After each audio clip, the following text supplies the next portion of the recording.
Hello guys! Welcome to my channel. So for today's video ay magluto tayo ng angel lofa with eggs, or in Tagalog is patola with itlog. So mayroon tayong patola, dalawa ang gagamitin natin. So tanggalin lang natin yung balat. Medyo ano pa to, medyo mura pa o kaya yung bata pa yung patola, kaya malambot siya. So tanggalin pa rin natin yung balat.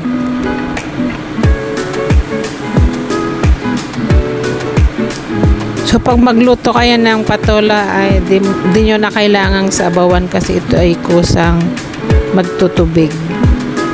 So ang aking gagamitin lang dito ay salt and pepper.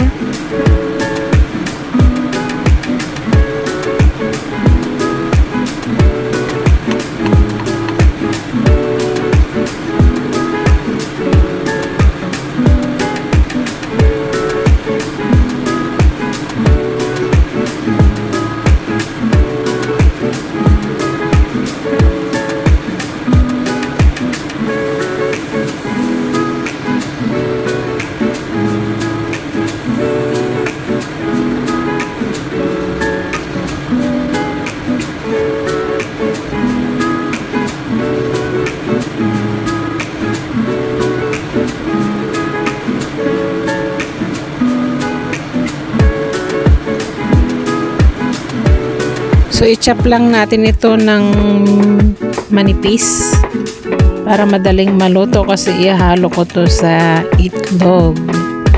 So mabilis ang luto na naman to.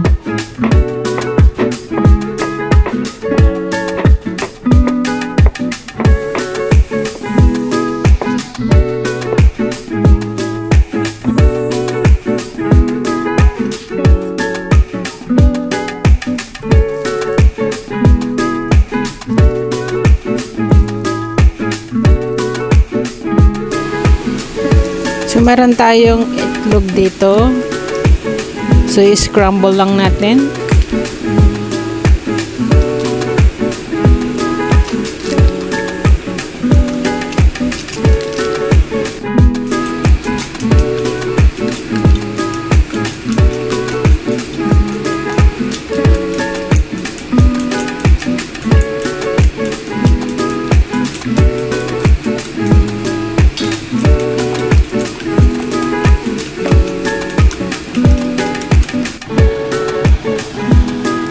So i-fry na natin yung egg.